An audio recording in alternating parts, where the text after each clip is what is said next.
ఆనంద్కి మనం చెప్పినా అర్థం కాదు బేబీ. ఎందుకంటే ఆనంద్ తను చేయాల్సిన పనులు కూడా మర్చిపోయాడు. అలా అయితే వసుంధరని పెళ్లి కూతురుగా నేనే రెడీ చేస్తాను మామ్. నీకోకే కదా వసు? ఎలా జరగాలని రాసుంటే అలాగే జరుగుతుంది నక్షత్ర. ఆ అమ్మవారి అనుగ్రహం ఉంటే చాలు. అందరూ ఆలోచించద్దు బేబీ. అలెక్య ఆనందుల పెళ్లి కూడా అమ్మవారి గుళ్ళోనే కదా జరిగింది. వాళ్ల పెళ్లి కూడా అమ్మవారి అనుగ్రహంతోనే జరుగుతుందని అంటుంది వసుంధర. అయితే పద మామ్, మనం వెళ్ళి పెళ్లి పనులన్నీ మొదలు పెడదాం. పద. ఆనంద్, రేపు పూజకు కావాల్సిన సామాగ్రి అంతా ఏర్పాటు చేసావా? అంతా సిద్ధమేనమ్మా. అమ్మా అలేఖ్య, వసుంధర మనసు కుదుటపడేంత వరకు నువ్వు తన పక్కనే ఉండు. తను చాలా అలసిపోయి ఉంటుంది.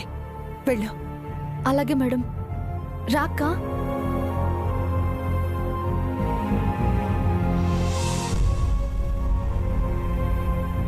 అమ్మా, రేపు కార్యక్రమానికి మన బంధువుల్ని కూడా పిలుద్దామా?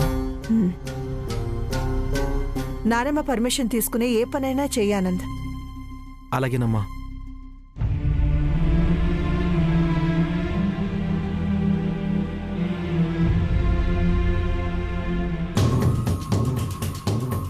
అమ్మయ్యా, మొత్తానికి ఆ వసుంధర ఇంటికొచ్చేసింది మామ్. ఆ మురళీగాడే దాన్ని కాపాడుంటాడు.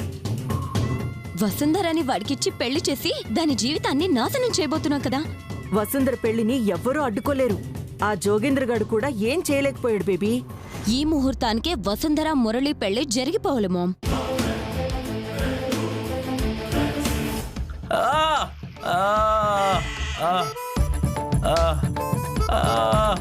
రాయ్ మొలే, నిన్ను గూడ్స్ బండితో గొద్దా, నిన్ను మర్రి చెట్టు కింద తలకిందులుగా కట్టేసి తలకొరు పెట్ట.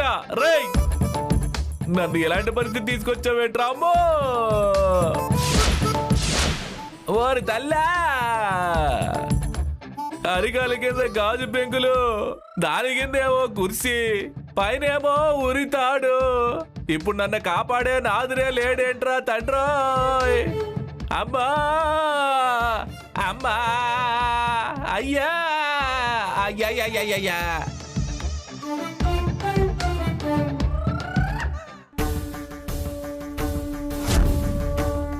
అమ్మా, అయినా నీ శక్తి గురించి నాకు తెలియక ఓ సుందరని ఎసిపెట్టాను తల్లా. అమ్మా, నీకు ఇప్పుడు చేతులు జోడించి దండం పెడదాం అనుకున్నా, నా చేతులు కట్టేశారు తల్లా. దయచేసి నన్ను కాపాడి బయటపడే తల్లా. ప్రాణాలతో నిలబడిన తర్వాత అక్కడ కొరడాతో నేనే కొట్టుకుంటాను తల్లా. అమ్మా, గుడి మెట్లు ముందు కూర్చొని అడుక్కుంటాను తల్లా. అమ్మా, నన్ను కాపాడు తల్లా. మాయమ్మా, నాలాంటి దుర్మార్గుని క్షమించి నీ సేవకుని చేసుకో తల్లా. అమ్మా, ప్రపంచం అంతా మారిపోతున్న వేళ అమ్మా, నా అనుచరులతో కలిసి ప్రసంగించుకుని నిన్ను ప్రసన్నం చేసుకుంటాను తల్లా. అమ్మా, నన్ను కాపాడు తల్లా.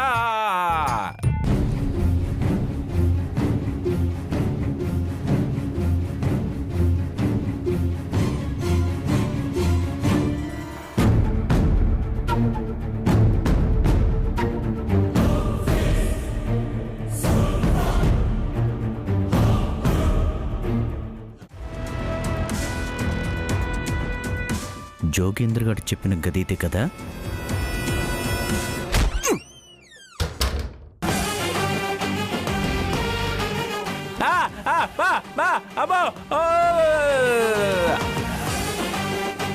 అమ్మో అమ్మా, అమ్మ తల్లా, కాసేపు స్వప్నంలోకి వచ్చి కరుణించి తల్లా.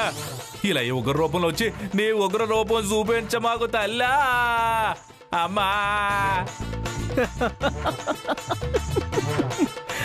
అమ్మా. ఏంట్రా జోగేంద్ర, 6 అడుగులున్నావు, వసుంధర నా పక్కన ఉండాలని కోరుకున్నావు, వంశీశారిని చంపేస్తానని కొట్టుకున్నావు, నన్నేదో చేసేస్తానని గింజుకున్నావు. ఏంట్రా ఈ పరిస్థితి?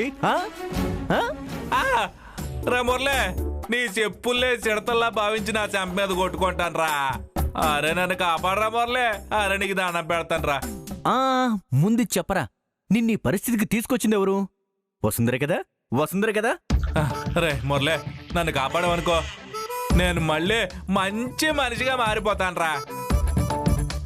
రే ప్లీజ్ రా, నన్ను కాపాడ మురళి. రే నీకు దండం పెడతాను మురళి. మురళి వరా మురళి. అయ్యో బాబాయ్, మనిషిలా మారిపోతావా? నువ్వు చేసిన పనికి నిన్ను సమాజంలో ఉండనివ్వకుండా చేద్దామని చంపేద్దామని వచ్చాను రా. ఇక్కడ చూస్తే ఆల్రెడీ నీకు వసుంధర శిక్ష వేసేసింది. మరి నేను వంశీ సార్ మాటకి ఎంత కట్టుబడి ఉంటానో అంతకంటే ఎక్కువగా వసుంధర మాటకు కూడా కట్టుబడి ఉంటాను. మరి ఆవిడే శిక్ష వేసి నాకు శ్రమ తగ్గించినప్పుడు నేను మళ్ళీ ఎందుకు అడ్డుపట్టావు? ఆవిడ చెప్పినట్టే హ్యాపీగా చచ్చిపో. రే నేను వంశీ చెప్పాను కోపంతనే కదా నన్ను ఇలా చేస్తున్నావు కదరా. నేనేం చేయనురా వంశీగాడిని. నేను వంశీని వదిలేస్తారా, నన్ను కాపాడరా. అయ్య బాబాయ్, ఏంట్రా నువ్వు వంశీ సార్ని వదిలేస్తావా? నన్ను కాపాడరా.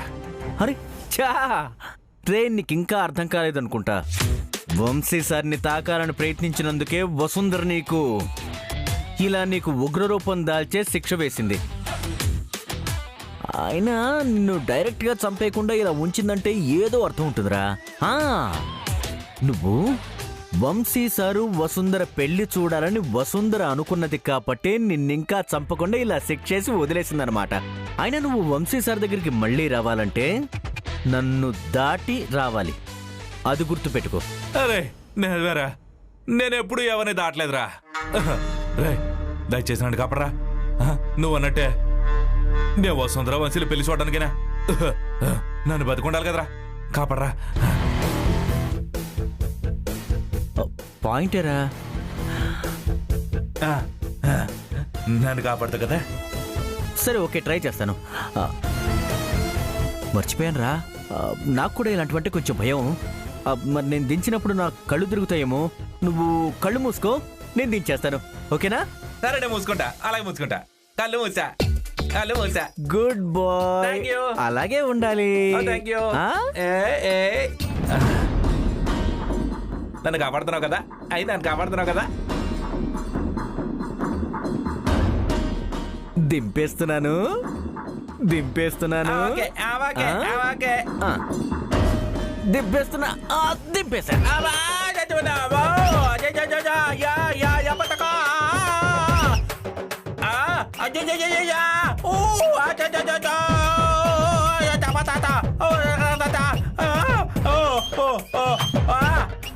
ఏంట్రా నువ్వు చేసిన పని? అయ్యా, వసుంధర చేసిన పనికి న్యాయం. అది కిందంతా పడిపోయింది కదా, పాపం మళ్ళీ వసుంధర మాట తప్పినట్టు అవుతుంది, అందుకే సెట్ చేసేసా. రే నీలాంటి దుర్మార్గుణ్ణి ఈ మురళి ఎలా క్షమించి వదిలేస్తాడనుకున్నావురా? అబ్బో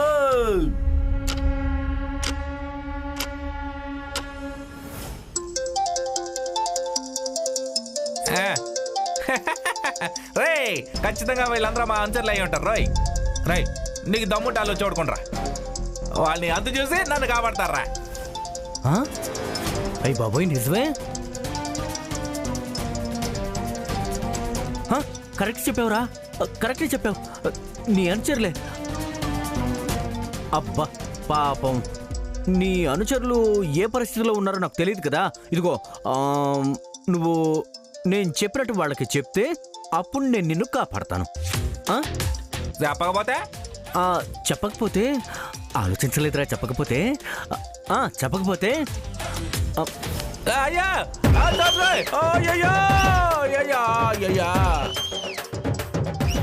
ఈ కుర్చీని తన్నేస్తాను. చెప్పేతను నువ్వేం చెప్పండి చెప్పు. నువ్వేం చెప్పంటావో పొల్లు పోకుండా పొల్లు రాలకుండా చెప్పేదా. అయితే నువ్వు ఇప్పుడేం చెప్తా ఉంటే వీళ్ళకి నేను లిఫ్ట్ చేస్తానన్నమాట. నువ్వేంటంటే ఒక 2-3 రోజుల పాటు 3 రోజుల పాటు నీ అనుచరులు ఎవ్వరూ నిన్ను వెతుక్కుంటూ ఈ చుట్టుపక్కలకి రాకూడదని చెప్పి. 3 రోజులా? చెప్తాను. Okay okay okay. అన్నా, ఆ మురళీగాడు మనల్ని మోసం చేశాడన్నా. ఇక్కడ వంశీగాడు లేడు, వాడు మనకి రాంగ్ అడ్రస్ ఇచ్చాడు. అరే నాకు తెలుసురా, నాకు తెలుసు. ఏంటన్నా నువ్వు అంటుంది? అదేరా, ఆ మురళీగాడు మన శత్రు కదా, ఆడు రాంగ్ అడ్రస్ చెప్పాడని చెప్తున్నా. వదిన నిజమేమన్నా చెప్పిందా అన్న? అవునరా, జీవి సత్యం ఏంటో మొత్తం చెప్పేసిందిరా. ఇప్పుడు మమ్మల్ని ఏం చేయమంటావన్నా? అరే నేను చెప్పింది మీరు చేయండి రా. మీరు ఒక 2-3 2-3 రోజులు తిరిగి రావద్దురా మీరు. నా గురించి మీరు తెలుసుకోమాకడే.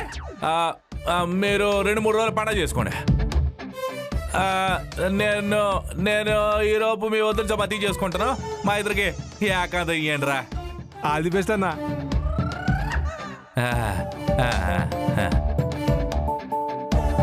అరే మురళే రే, ఇప్పుడే కదా కాపాడతానని చెప్పు. అరే మురళే సాటి మంచిగా కాపాడరా రే, నొప్పిగా ఉందిరా రే. కరెక్టేరా, కాకపోతే నేను వంశీ సార్కు మాట ఇచ్చానన్నమాట. ఆ మాట ఏంటంటే, సార్ వసుంధరతో మీ పెళ్లి జరిపిస్తాను, అంతే తప్పితే ఈ లైఫ్లో ఇంకెవ్వరి మాట నేను నిలబెట్టుకోను, వాళ్ళ మాట పట్టించుకోను, మీ పెళ్లి మాత్రమే నాకున్న ధ్యేయం అని చెప్పానన్నమాట. కాబట్టి సారీ. రే మురళే, ఒరే మురళే, ఒరే బాధగా ఉందిరా. బాధ బాధ ఒక అమ్మాయి జీవితాన్ని నాశనం చేసినప్పుడు తన బాధ ఏంటో నీకు తెలియలేదా?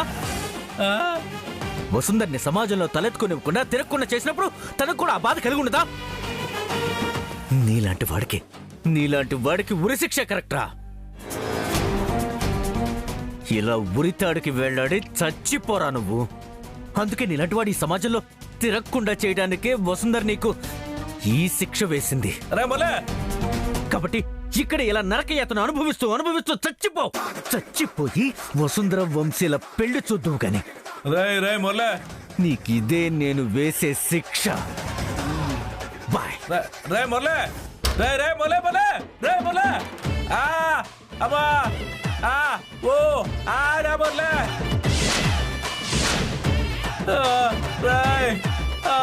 నన్ను ఎవడైనా కాపాడరా, ఎవడైనా వచ్చి కాపాడరా. ఇంకా ఇలాగే ఉంటే నా చావు గురించి 100 మంది 100 రోజులు మాట్లాడుకుంటారా. అబ్బో ఎవడైనా వచ్చి కాపాడరా.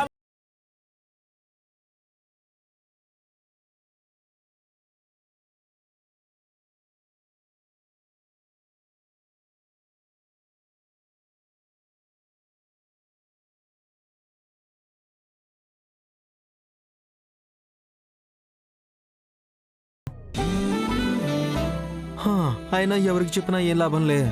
నా సమస్యలు తీరుతాయా ఏంటి? ఏవండోయ్ శ్రీవారు, నాకు తెలియకుండానే నాకు చెప్పకుండానే మీరు అన్ని కష్టాలు ఎదుర్కొంటున్నారా? అదే శ్రీమతి గారు, మనం భార్యాభర్తలుగా ఈ ఇంట్లో ఉంటున్నాం. నానమ్మ దృష్టిలో పని వాళ్ళలా ఉంటున్నాం. అసలు మనం భార్యాభర్తలమేనా అని డౌట్ వచ్చింది. అంత ప్రశ్నార్థకంగా అడిగారు ఎందుకు శ్రీవారు? పెళ్ళై ఇన్ని రోజులైనా మన మధ్య ముద్దు ముచ్చట్లు లేవు కదా శ్రీమతి గారు. ఆ సమస్య నన్ను తీవ్ర ఇబ్బంది పెడుతోంది. ఎందుకుంటాయి శ్రీవారు? మీ నాన్నమ్మ గారు మన మధ్య కట్టిన గోడను కూల్చేస్తే అందరం కలిసిపోతాం కదా. అందరితో మనకెందుకు? ఇలాగే ఉంటే ఒక సాయంత్రం ఎగరలేని ప్రేమ పక్షులా ఉండిపోతామేమోనని భయంగా ఉంది శ్రీమతి గారు. ఏవండోయ్, మనిద్దరి మధ్య ఉన్న హద్దులు చెరిగిపోవాలంటే ఇప్పుడే వెళ్ళి మీ నాన్నమ్మని ఒప్పించండి. శ్రీమతి గారు, మీ నాన్నమ్మ గారు మీ మీద నమ్మకంతో ఈ షరతు పెట్టారు. దయచేసి మీరు ఆవేశపడి ఆవిడ నమ్మకాన్ని వమ్ము చేయకండి. అంటే మీ ఉద్దేశం నేను నిన్న కన్న కలనే ఈరోజు తలుచుకుని పడుకోమంటారా? అంతే కదా శ్రీవారు. మనం ఇలాగే నిజాయితీగా పనిచేస్తే మీ నాన్నమ్మ గారు ఏదో ఒక రోజు మనల్ని కరుణిస్తారు కదా. అప్పటి వరకు కాలక్షేపం కోసం కొంచెం కళ్ళు మూసుకోండి. ముందు ముందు మన మధ్య ముద్దు ముచ్చట్లు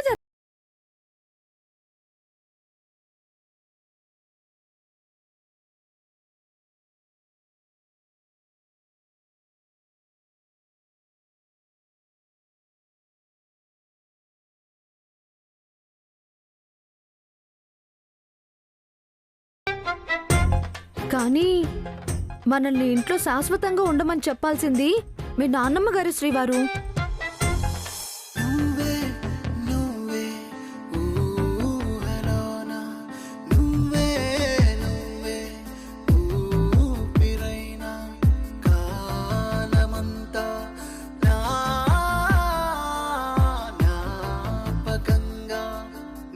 ఏమండి శ్రీవారు, ఏంటిది? ఎవరైనా చూస్తారు, వదలండి. శ్రీమతి గారు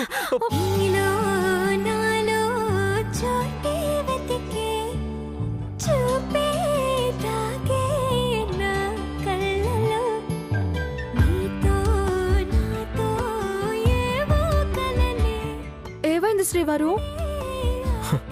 బల్లి పలకడం కాదు శ్రీమతి గారు, నా మీద పడి ఆశీర్వదించింది. నిజమే ఆనంద్ గారు, అసలే బల్లి మీ కుడి భుజం మీద పడిందంటున్నారు. నాకేదో భయంగా ఉంది. నేను వెళ్ళి బలి శాస్త్రం బుక్ తీసుకొస్తాను.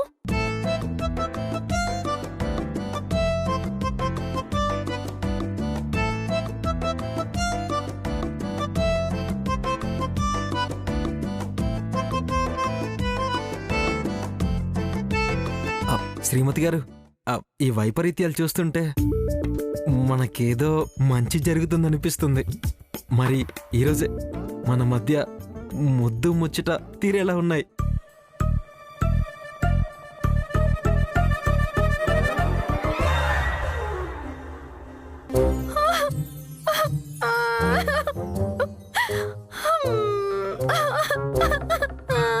అయ్యో శ్రీమతి గారు, ఏమైందండి? శ్రీవారు, మీరు నన్ను ఇంతగా మోసం చేస్తున్నారా? ఏమైందండి? మీ నాన్నమ్మ గారు మనల్ని ఇంట్లో పనివాళ్లుగా ఉండమని చెప్పగానే మీరు ఒప్పుకున్నప్పుడే నేను మిమ్మల్ని అనుమానించాల్సింది. శ్రీమతి గారు, మీరేమంటున్నారు? నాకేం అర్థం కావట్లేదు. అంతా నాకు తెలియకుండా గుట్టుగా సాగిస్తుంటే ఆ విషయం నాకెలా తెలుస్తుంది? అర్థమైంది శ్రీవారు, మీరు ఇంతలా మారిపోతారని నేను అనుకోలేదు. ఇన్నాళ్ళు మీ నాన్నమ్మ గారి మాటకి కట్టుబడి ఉన్నారనుకున్నాను. కానీ నా మాట లెక్క చేయకుండా నన్ను వదిలించుకోవాలని చూస్తారనుకోలేదు. నా మీద పడింది బల్లి మాత్రమే శ్రీమతి గారు. మీరెందుకు నా మీద అలా నిందలు వేస్తున్నారు? అసలు ఏం జరిగిందో కొంచెం వివరించి చెప్పండి. నా నోటితోనే చెప్పించాలని సరదా పడుతున్నట్టున్నారు. ఈ బలి శాస్త్రంలో చూస్తే మీరెవరితోనూ అక్రమ సంబంధం పెట్టుకున్నట్టు, మీకు 2 పిల్లలున్నట్టు మీ కుడి భుజం మీద పడిన బల్లి చెప్తోంది.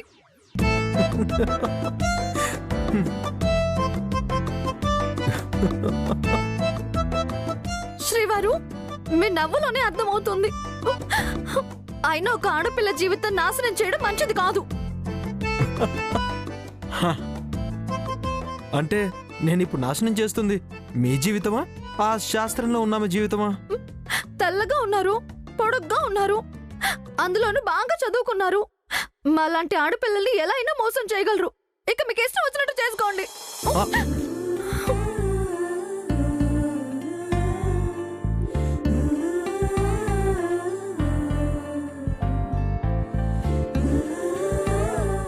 మీరొక విషయం మర్చిపోతున్నారు శ్రీమతి గారు. ఆ బల్లి నా కుడి భుజం మీద పడింది మనిద్దరి మధ్య ముద్దు ముచ్చట్లు పెంచడానికే.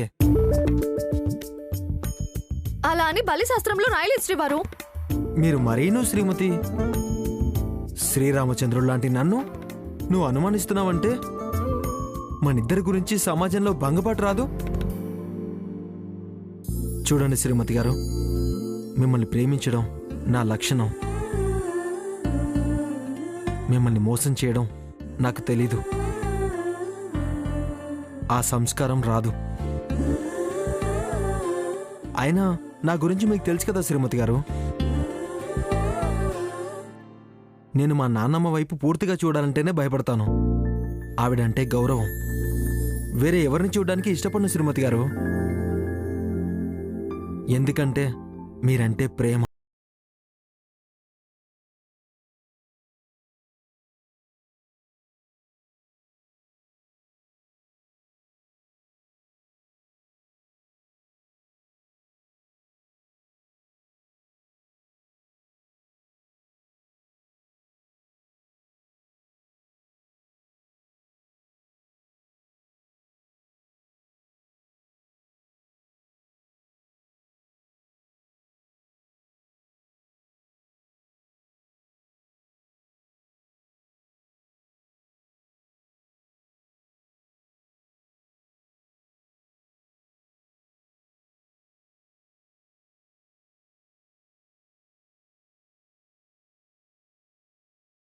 ప్రతి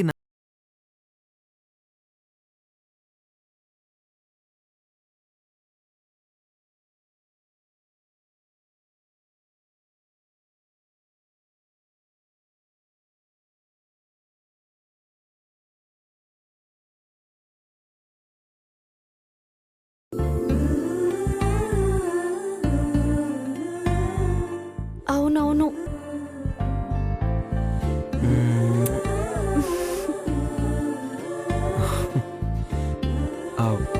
మన మధ్య ముద్దు ముచ్చటకి అవధులు లేకుండా పోతాయి కదా శ్రీమతి గారు.